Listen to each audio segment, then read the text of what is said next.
12.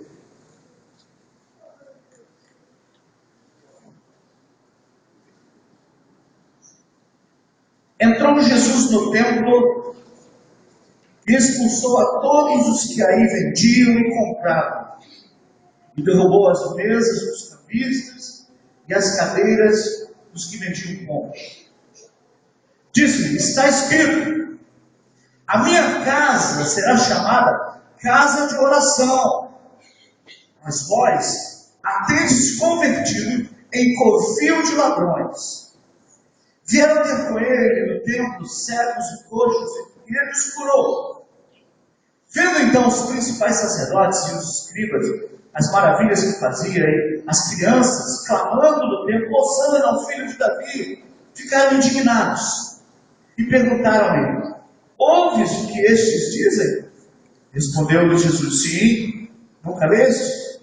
Da boca das crianças e pequeninos tiraste perfeito louvor? E deixando-os, saiu da cidade para Betânia, onde passou a noite. De manhã, ao voltar para a cidade, teve fome. Avistando uma figueira à beira do caminho, dirigiu-se a ela, mas não achou nela senão folhas. E disse-lhe: nunca mais nasça fruto de ti. E a figueira secou imediatamente. Quando os discípulos viram isso, perguntaram espantados: como secou imediatamente a figueira? Jesus respondeu: em verdade vos digo que, se tiverdes fé, não duvidardes, não só fareis o que foi feito à figueira, mas até se a este monte disserdes: erga-te e precipita-te no mar, assim será feito.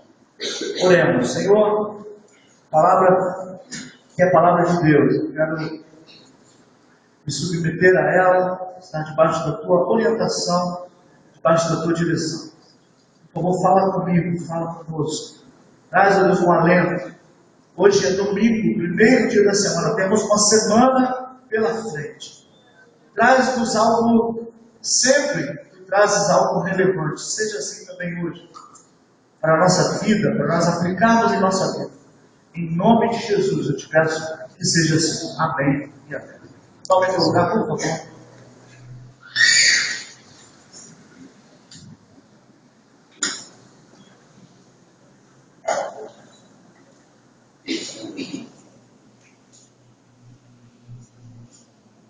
Esse versículo que nós lemos, esses versículos, ele pode ser dividido em duas partes.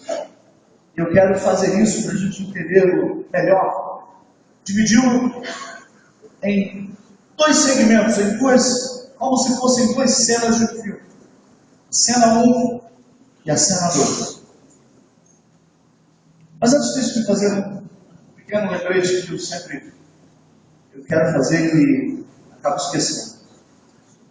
Nós temos cursos aqui no meio da semana, curso de quarta-feira, nós chamamos de quarto de primeira qualidade. E sexta-feira, nós chamamos carinhosamente de sexta-feira santa, porque toda sexta-feira é santa. E sexta-feira agora passada, nós demos uma introdução a um estudo que é o nosso Criador. Se alguém perguntar assim, qual é o Criador da sua igreja? Em que ela crê? Quando você entra em um site religioso ou evangélico, você vê na barra de rolagem lá em cima algumas informações. Eu peço que você sempre, antes de começar a ler o conteúdo do site, leia duas coisas que estão lá em cima. Se você viu, está procurando lá no Google e procura lá fé, aí abre, coloca lá no rodapé. O Google achou em 11 segundos 2.792.873 artigos. Está dizendo, uau, como esse povo tem fé. Aí você clica no que você gostou. Antes de começar a ler o conteúdo, muito cuidado. Leia lá em cima. Se ele não tiver, pule até fora. Quem somos, em que cremos. Quem somos? Eu já me surpreendi lendo artigos lindíssimos, mas é um artigo espírita. O pessoal fala, e eu só percebi isso no meio, eu não tinha essa informação para ver para vocês. Comecei no meio, falei, nossa, que artigo maravilhoso. Aí comecei a ver lá no meio, uma coisa que ele falou lá, não bateu. Eu falei, não, isso é pouco estranho, tem mistério aqui, que não é de Deus. E eu percebi que não era não era compatível com a nossa fé. Com todo respeito aos espíritos, mas não era compatível com a Bíblia Sagrada. E aí foi quando eu descobri, de lá para cá eu tenho feito muito isso. Entrei num site, de assuntos religiosos, de fé, de crente, o que você está pesquisando no artigo, vá sempre lá em cima e clique. Quem somos? Nós somos a Igreja Batista de Saracuruna. Ah, legal. Eu sei onde eu estou pisando, sei qual que é dentro. Tem uma noção muito clara. Nós somos a Assembleia, nós somos, né, uma entidade para-eclesiástica. Procure saber quem está escrevendo. Não leia, não engula tudo que aparece na internet, porque é muito, mas muito perigoso. Só uma pequena fração é confiável na internet. A maioria é mentira, a maioria é antibíblico.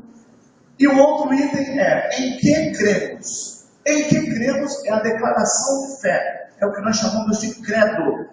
Né? Qual é o credo católico, apostólico, romano? Isso. Qual é o credo da igreja cristã evangélica batista? É esse. Qual é o credo assembleano? É esse. Em que nós cremos? Então, me caiu ao coração da gente estudar às sextas-feiras aqui o nosso credo. E se você quiser saber qual é o nosso credo, ele está no site da nossa igreja, www.adbomsucesso.com. Você vai ler lá nos itens em que cremos. Aí você vai clicar e vai ter lá 14 itens que são os fundamentais, a base da nossa fé. E eu quero falar desses 14 itens aqui para vocês às sextas-feiras. Cremos em Deus Pai Todo-Poderoso, criado no céu, Constantinopolitano. Creio em Deus Pai Todo-Poderoso, creio na Virgem Maria, creio, não é isso? Mas nós cremos e vamos explicar por que cremos. Tá certo? Vamos explicar como Filipenses, o apóstolo Paulo escrevendo aos Filipenses diz: vocês devem estar prontos para explicar a razão da vossa fé. Então não é só a fé, é explicar a razão da fé. Eu quero aceitar esse desafio de Deus de estudarmos aqui o nosso credo. Certo? Você está convidado. Queria que você viesse sexta-feira. Você não vai perder tempo, não. Pastor, a primeira aula tá na internet. Aqui, ó. Nosso pessoal do marketing e comunicação e tantas coisas mais está nos anunciando aqui que a primeira aula já está na internet. Você entra lá no link, Porta Formosa no Facebook e já tem essa primeira aula disponível para você. Amém? Voltemos aqui então às nossas cenas. Vamos lá, plaquete, tomada 1, gravando. A cena número 1 é Jesus entrando num templo, entrando numa igreja, entrando num espaço religioso, um espaço separado para Deus, um espaço santo. O que significa santo? Santo significa separado para o serviço de Deus. Essa é a definição de santo. Santo é aquilo ou aquele que é separado para o serviço de Deus. Baseado nessa definição, você é santo ao Senhor. Baseado nessa definição, as minhas coisas podem ser santas ao Senhor. Podem ser separadas para o serviço de Deus. Então, tudo aquilo que eu e você separamos para o serviço de Deus é uma coisa santa. Se você separar um tempo, uma hora, um dia, ou uns minutos que sejam no dia, para você estar diante do Senhor orando, aquele horário é santo ao Senhor. Não que os outros não sejam, porque uma vez que nós recebemos a fé, Nós, uma vez que recebemos a Jesus como Senhor e Salvador da nossa vida, todas as nossas coisas passam a ser do Senhor, passam a ser santificadas ao Senhor. Você crê nisso? Tudo que eu tenho, tudo que eu sou, é santo ao Senhor, é santificado ao Senhor. E essa cena mostra este momento em que Jesus entra em um espaço que foi santificado. Esse espaço foi, vamos imaginar que seja este espaço mesmo. Jesus está passando e ele decide entrar. E este espaço, na concepção de Jesus, foi separado para esse fim. Foi separado para o serviço de Deus. Só tem que, quando Jesus entra, ele tem uma surpresa. Surpresa não agradável. Ele descobre que aquele espaço que primariamente houvera sido destinado para o serviço de Deus, um lugar onde ele esperava ver pessoas orando, um lugar onde ele esperava ver pessoas lendo a Bíblia, um lugar onde ele achava que acharia pessoas aconselhando, pessoas curando e sendo curadas, pessoas aconselhando e sendo aconselhadas, pessoas tratando sobre coisas do reino. Ele entra e se choca, porque Deus se choca, Deus se impressiona, Deus se emociona. Uma vez ele chamou o profeta e disse assim: vem cá, para quê? Vem se horrorizar comigo. Como assim, Senhor? Isso, chega perto aqui e venha se horrorizar comigo. Fique espantado comigo, pelo que Israel está fazendo. Aí ele começa a contar. Deus se horroriza com algumas coisas. E Jesus se horroriza com o que vê. Ele entra e ele vê campistas vendendo a fé. Ele entra e vê que o culto naquela época era um culto muito semelhante ao da época de Moisés. Era baseado em sacrifícios, em animais, em matança de bichos, para que o sangue cobrisse. Jesus, ele até aí tudo bem, esse não era o problema, porque esse ritual todo só terminaria com a morte de Jesus na cruz do Calvário. Até aí isso não estava espantando Jesus, não. Ele estava cumprindo o pedido.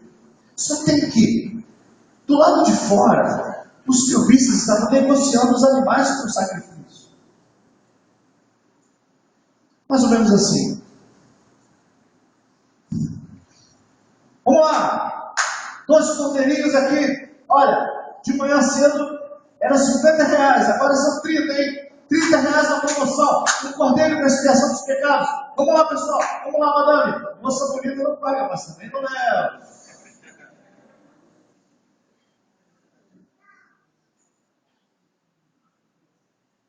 Não sei se daí surgiu essa piada, não fala bem.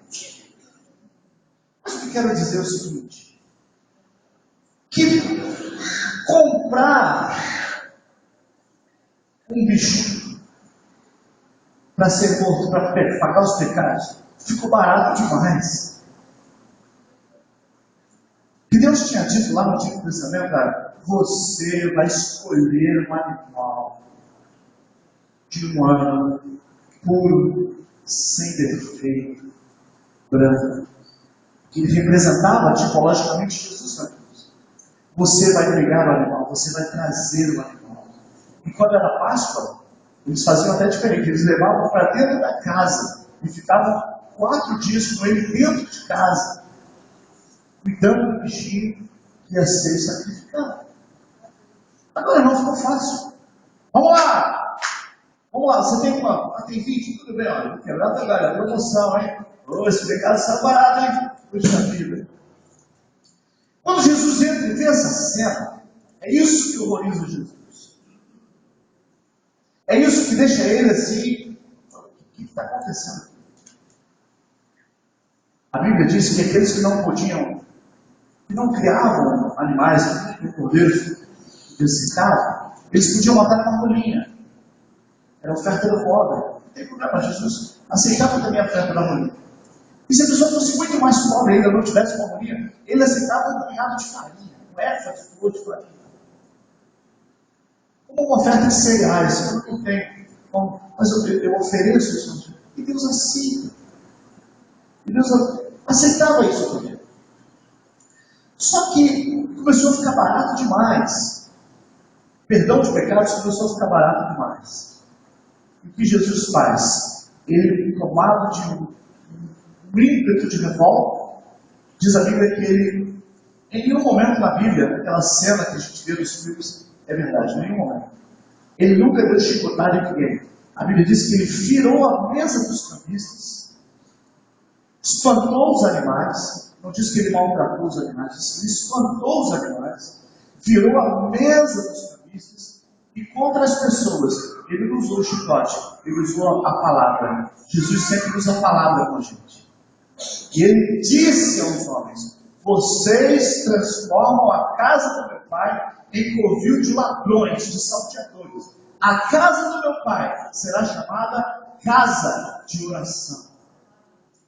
Mas vocês têm transformado ela em covil de salteadores. Jesus não bateu em ninguém, Jesus não agrediu. Isso não é bíblico. Não aceitem isso como verdade. Eu já vi até algumas pessoas, inadvertidamente, falando isso no altar uma vez. E até Jesus se irou e deu bancada em todo mundo. Não. Calma lá. Leia o texto. Não foi isso que ele fez. E ele entra e modifica o ambiente. Toda vez que Jesus entra, modifica o ambiente. Toda vez que Jesus entra e ele vê uma coisa que não gosta, que ele não concorda, ele modifica o ambiente. É assim com a minha vida, é assim com a tua vida, é assim com a minha casa, é assim com a minha casa, com a tua casa, é assim com os meus negócios, é assim com os teus negócios. Se Jesus entrar na nossa vida, ele quer, quando Jesus entra na nossa vida, ele não aceita deixar tudo como está. Ele entra e modifica. Não tem como você hospedar Jesus em casa e não aceitar suas opiniões. Ele senta no sofá e ele fala: olha, eu não gostei disso que você está vendo. Você tem que mudar a sua programação. Eu não gostei do que você está lendo. Eu acho que vocês são muito dispersos, vocês têm que estar mais juntos. Vocês estão, um está no quarto lá. Por que esse menino não está almoçando no quarto? Por que esse menino está jantando no quarto? Não está aqui na sala com vocês, não está na cozinha com vocês. Por que vocês ficam o dia inteiro longe e de noite continuam longe, cada um na frente do computador, de uma televisão? Qual é o momento que vocês ficam juntos? Vocês têm 10 minutos juntos. Vocês conversam sobre alguma coisa. E Jesus continua dizendo: se vocês continuarem nessa toada, daqui a 20 anos vocês não vão ter mais nada em comum. Se vocês passam 20 anos entrando em casa à noite, depois de passar o dia todo fora, e cada um vai com um cômodo de noite, vocês daqui a, não precisa nem 10 anos, daqui a 3 anos, vocês não vão ter mais do que conversar. Cada um vai estar com a cabeça diferente e não vão se tolerar, vão ser hóspedes dentro da própria casa. Faça tempo para vocês terem pelo menos 10, 20, 30 minutos juntos, nem que seja contando uma piada, dando uma risada, ou, sobretudo, adorando ao Senhor. Abrindo a palavra, faz uma oração. Jesus não entra em um ambiente sem emitir a sua opinião, sem colocar para nós como é que as coisas devem ser na nossa vida. Ele organiza a nossa vida. E Jesus entrou naquele ambiente e começou a organizar o ambiente também. Na verdade, aquilo tudo para Deus é um culto morto. E uma coisa que Deus não gosta é de cultos mortos. E não confunda culto morto com culto silencioso. A gente confunde. O culto está meio morto, está não. Você está em silêncio aqui, mas o Espírito de Deus está aqui. Amém? A gente está em silêncio, mas o coração está queimando. Isso é culto morto. Culto morto é esse que Jesus está falando aqui. que as pessoas ofereciam uma graça barata para Deus. Ofereciam uma expiação barata, cujo estilo de vida era barato para Deus. Davi disse: não oferecerei a Deus algo que não me custe nada. O Evangelho tem um preço, a vida cristã tem um preço. Nós precisamos aprender em Deus a pagar esse preço. O que Jesus fez no templo foi limpar a sujeira interna. Jesus entrou na intimidade da igreja e na intimidade da igreja ele pôde emitir opinião. Preste atenção. Ele estava do lado de fora. Ele só emitiu a sua opinião quando ele entrou na intimidade daquele espaço religioso, daquele espaço de culto, daquela, vamos chamar de igreja, daquela igreja. Jesus sai dali, depois de fazer aquela revolução, e ele vai embora. Cena 2, tomada 1 ainda, mas cena 2. Ele está no caminho, de repente, nesse caminho, ele vê de longe, uma figueira. E eu pedi uma confirmação do Senhor dessa palavra, estava ali orando, o Espírito veio aqui, veio um texto da Bíblia que Zaqueu subiu numa figueira. Está confirmada a palavra de Deus. E ele viu a figueira de longe. E ele se impressionou. Uau! Não sei que horas eram, mas Jesus também tinha fome. E ele se aproxima da figueira. Eu penso que ele, de longe, ao ver a figueira, ele já ficou animado. Os discípulos também. Uma figueira. Figo, você conhece o figo? Doce como mel. Uma delícia. Não é só o figo em caldas. O figo em caldas eles botam muito mais açúcar. Né?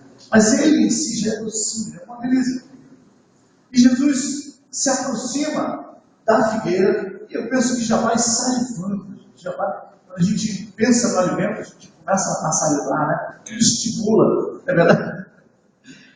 E a gente fica logo. Começa a excitar o nosso paladar, as glândulas salivares. A gente começar a falar de comida. Você senta num restaurante, numa pensão, que seja num bar, e você senta ali, nem foi servido ainda. Mas aqueles barulhos dos talheres. Você fica lá. Aquele barulhinho já começa a mexer com a gente, a mexer com a gente. Eu penso que Jesus estava mais ou menos assim também. Uma figueira.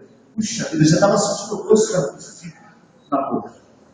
E quando Jesus chega na figueira, surpresa, Jesus tem outra surpresa. Qual a surpresa? Não tinha figo. E quando Jesus chega naquela figueira, começa a procurar figo. De longe parecia tão bonito, tão florida, tão pomposa, não tem fruto.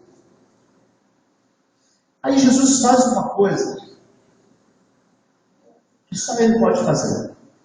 Só quem cria as regras, só quem cria as leis, ele pode alterá-las. Ele olha para a figueira e fala com a figueira. E diz assim: nunca mais nasça fruto de ti.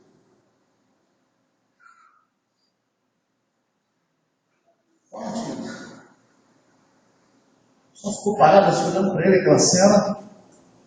E ele lá falando lá: nunca mais nasça fruto de ti.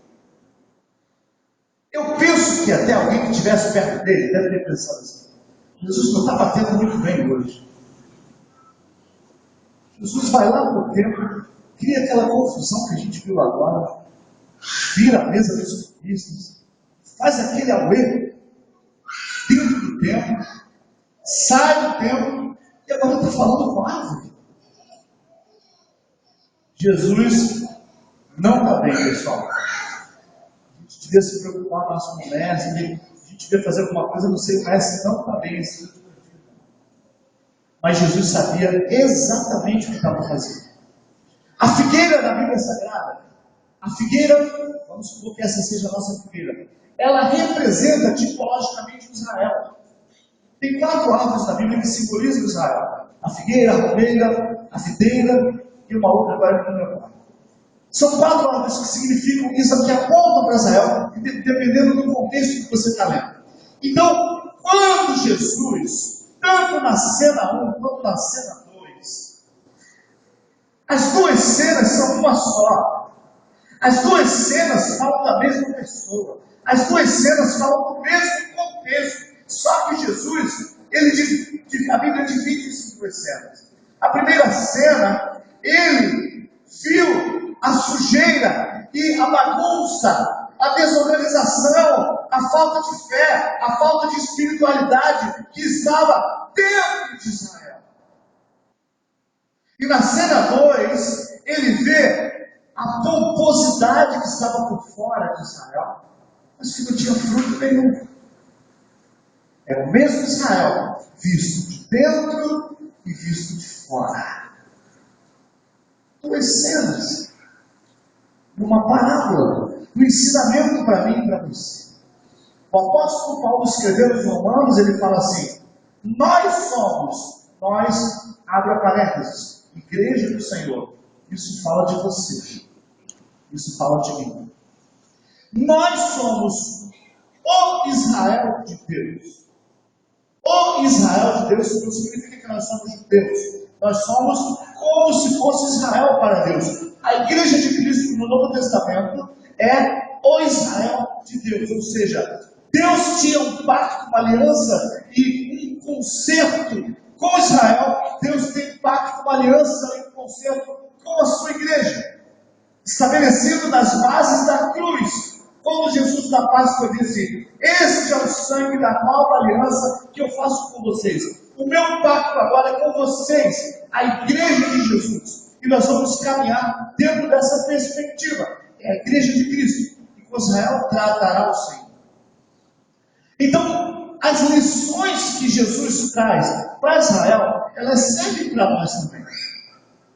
Jesus hoje, ele está olhando para mim e para você. E está vendo a igreja de Cristo. E quando eu falo igreja de Cristo, deixa eu abrir um segundo parênteses. Quando eu falo de igreja de Jesus, eu preciso imaginar, na minha mente precisa vir 3 coisas quando eu falo igreja. A primeira coisa que precisa vir é a igreja universal, que está em todas as partes. É a igreja de Bangladesh, é a igreja da África, que nós vamos orar aqui na nossa noite africana para os adolescentes. É a igreja na Europa, é a igreja na Ásia, é a igreja dos rincões do nosso país, do nosso Brasil. É a igreja de Bafuá, no Amapá, é a igreja do Oiapoque, do Chuí, lá no sul, é a igreja de São Paulo, de Itu, é a igreja que está em todo lugar, onde há um grupo de pessoas nesse planeta. Ali está entrando a igreja de Jesus. Onde chega um crente, chega a igreja de Jesus. Essa igreja que está em todos os lugares. A segunda coisa que me vem à mente quando eu falo a palavra igreja, é uma igreja local, com um CEP definido.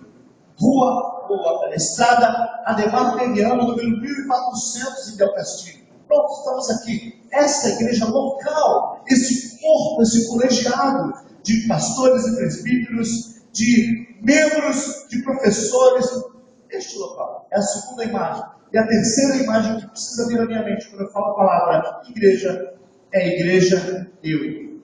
É a igreja individual. É a igreja pessoa. Você é a igreja de Jesus. Meu bebê, um golinho d'água, você pode dizer para alguém que está do lado, você é a igreja de Jesus?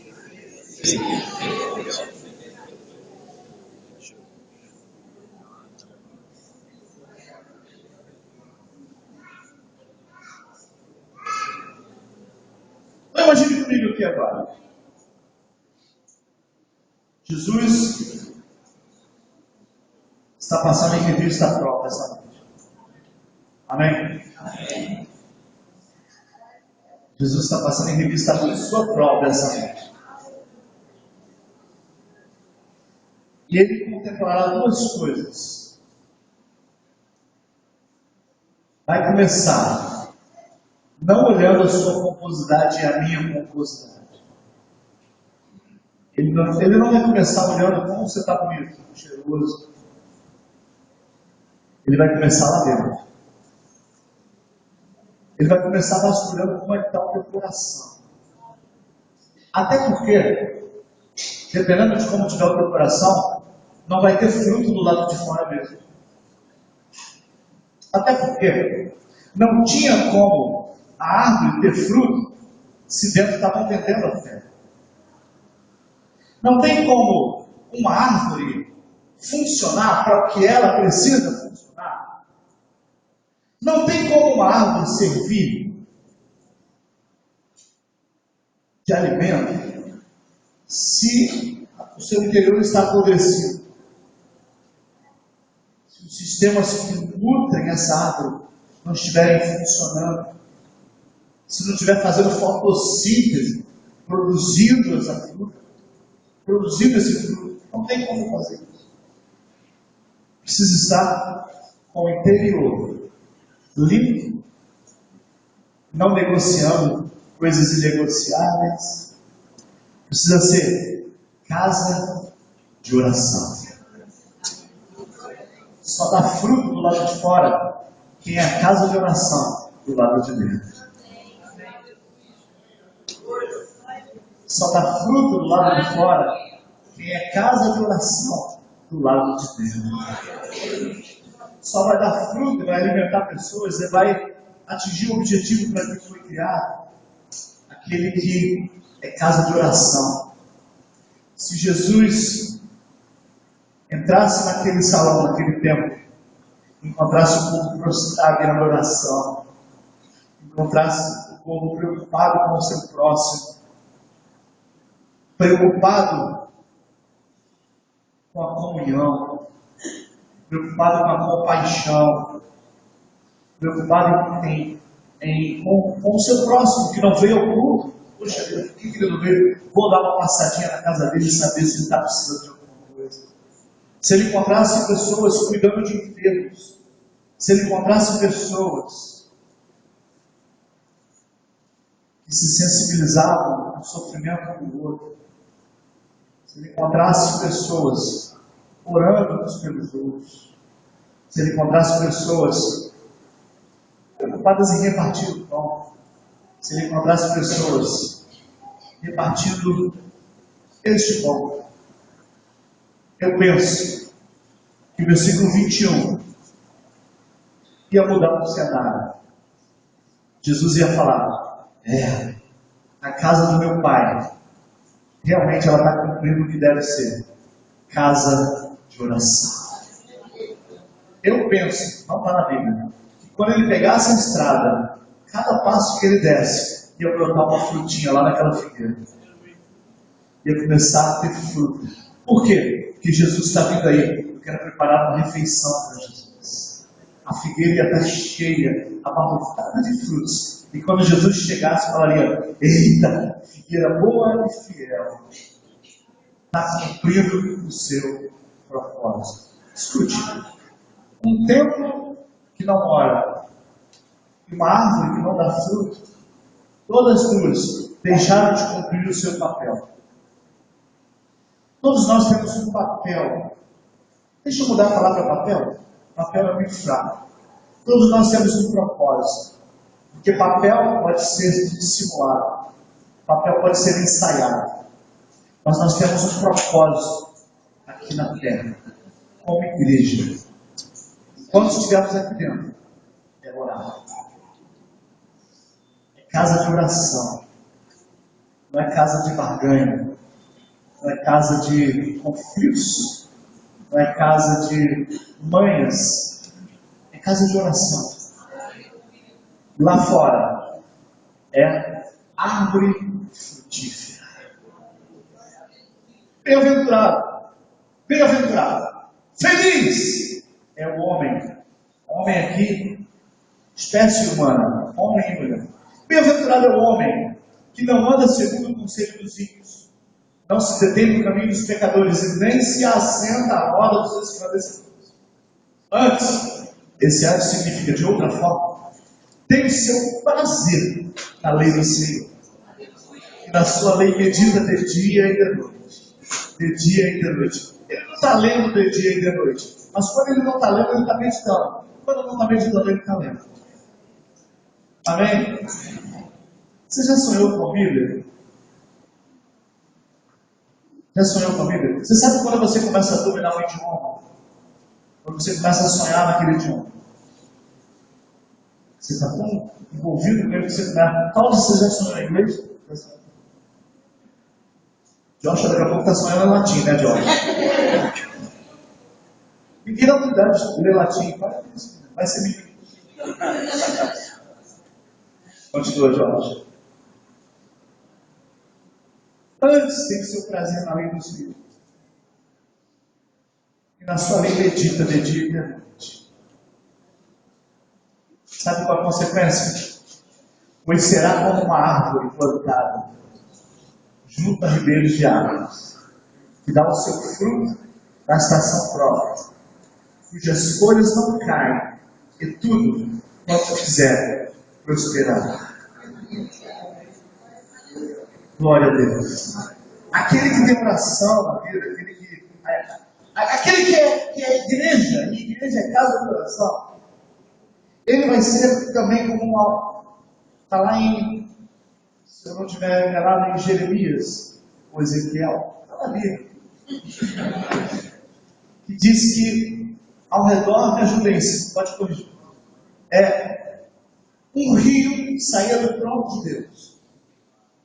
E ao redor desse trono começaram a surgir árvores frondosas. E essas árvores, elas vinham cumprir o seu papel. As árvores que estão perto, estão próximas ao rio que sai do trono de Deus, cumprem o seu papel. Sabe qual é o papel do crente, irmãos, enquanto essa árvore, enquanto igreja de Jesus? É a árvore, como alguém me disse essa semana, que existe uma espécie de planta que ela cresce até determinado momento e para. E as suas raízes começam a crescer. Ela está parada aqui. Mas as raízes estão crescendo sobre ela, até o bambu que faz isso. Bambu. E vai crescendo para baixo. As raízes vão se aprofundando, mas ela fica do mesmo tamanho. Quando ela chega bem profunda, ela começa a crescer novamente. Eu vejo que a gente está mais ou menos assim. A gente está cada vez mais se aprofundando nos mistérios de Deus. E ainda vamos crescer muito para a glória de Deus. E essa árvore que estava perto do rio, ela tinha raízes profundas e tinha raízes e ela absorvia a água que vinha desse rio, do rio que vem do trono de Deus. Nós devemos absorver a nossa água do trono de Deus. A água é a palavra. E essa árvore tem troncos firmes que resistem às tempestades. Essa árvore tem uma copa bonita que serve como sombra para todos aqueles que estiverem debaixo dela. Aqueles que vão se abrigar debaixo dessa árvore vão desfrutar da sombra dessa árvore.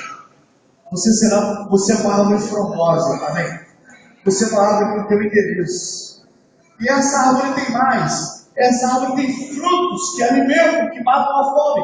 Pessoas vão te procurar, esperando um alimento, e você vai ter alimento para dar para essas pessoas. Porque você tem raízes profundas, você tem caule forte. Você vai resistir aos piores intempéries que puder acontecer. Tufões, furacões vão acontecer ao redor de você. Mas você está bem firmado, você vai continuar de pé. Isso que Deus fala, que Jesus falou quando olhou para a figueira e comparou a Israel. É isso que Deus quer. E diz o texto lá, que essas árvores que estavam ao redor do rio de Deus, a sua árvore dava frutos que serviam de comida, e até as suas folhas servem de remédio. Glória a Deus. Até as folhas servem para você fazer chá e curar pessoas. Isso é ruim demais para você? É assim que Deus vê você. Será que isso é ruim para a gente? Não. Essa é a proposta de Deus. Mas para a gente ser isso, precisamos ser casa de oração. Deixa Jesus hoje entrar aí naqueles cantos da tua alma que ninguém entra. Sabe aqueles cantinhos?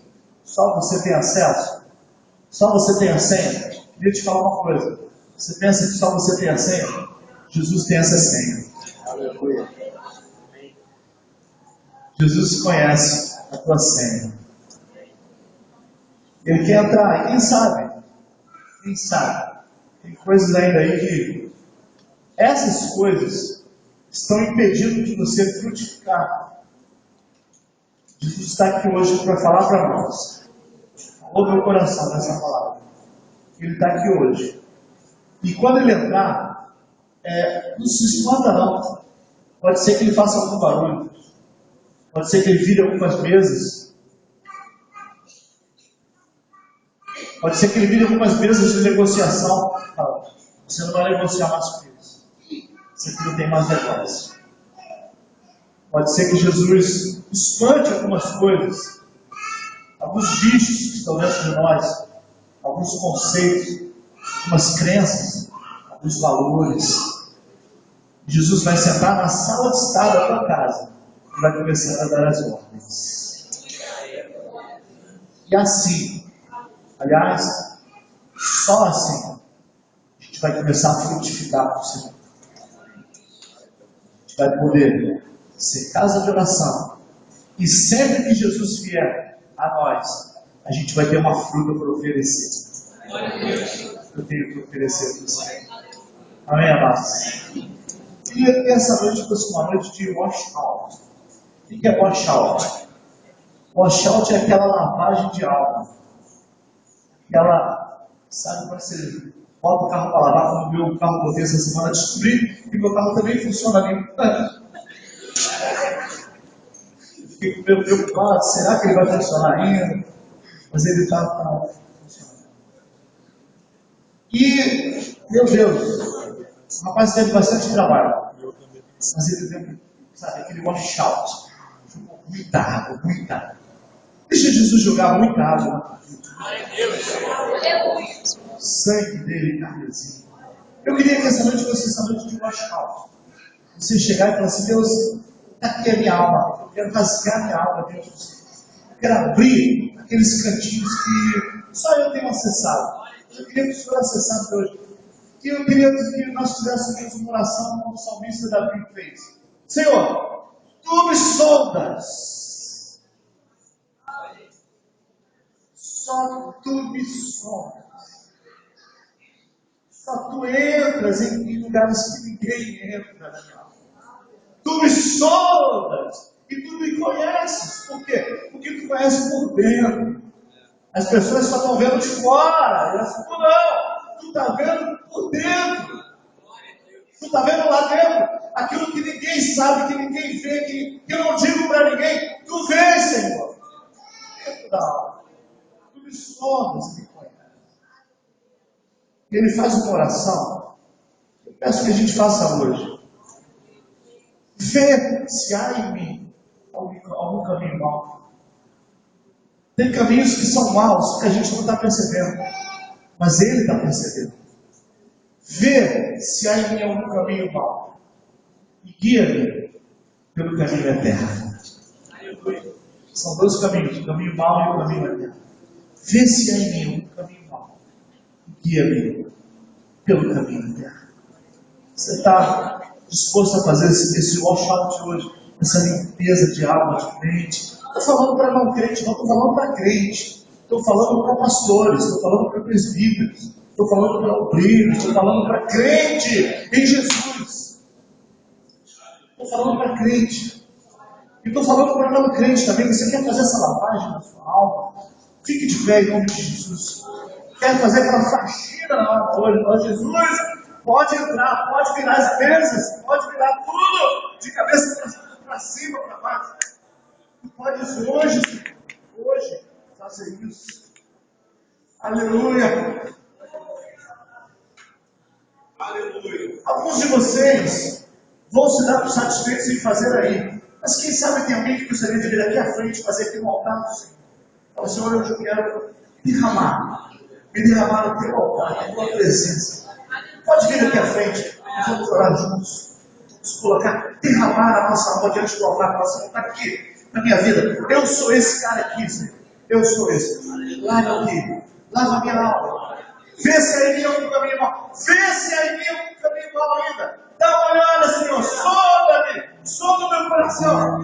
Por quê? Porque eu não aguento mais não dar fruto. Não dá para viver sem dar fruto. Não dá para viver sem ter o que oferecer, Jesus.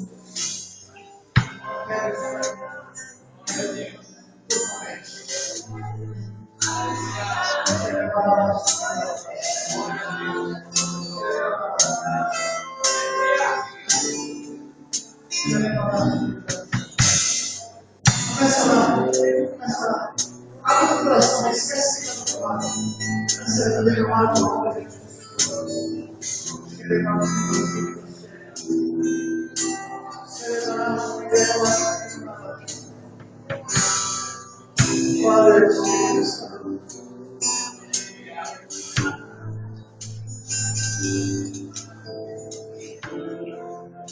Total liberdade no nosso coração. Total liberdade na nossa alma. Total liberdade de agir, de vir sobre a nossa vida. Ele conhece o nosso coração, Ele conhece a nossa intimidade. Vê se é em mim, vê se é em nós. Algum caminho que deixe consagrado. Vê se é em mim algum pensamento que ainda não agrada o Senhor completamente.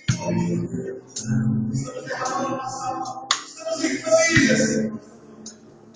Derramando a nossa alma.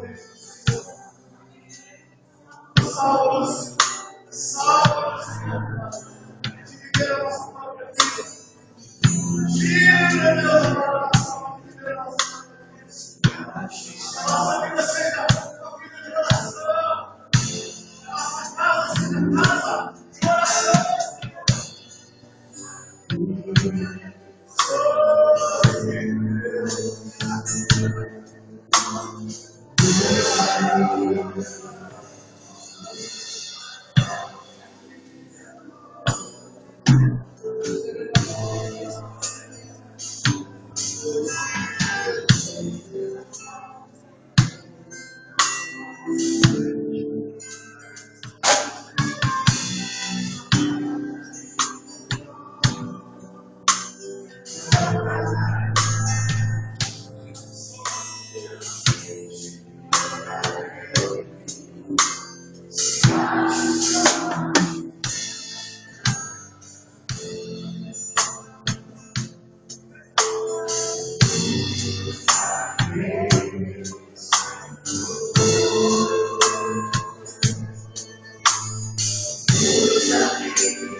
Precisa de plateia, precisa de músicos, embora tudo isso seja bom. Mas o nosso culto a gente faz isso. E faz junto também. A minha casa Quem é casa de Deus aí? Amém. Será chamada casa de Deus. Ele vai estar sempre conosco. Boa noite.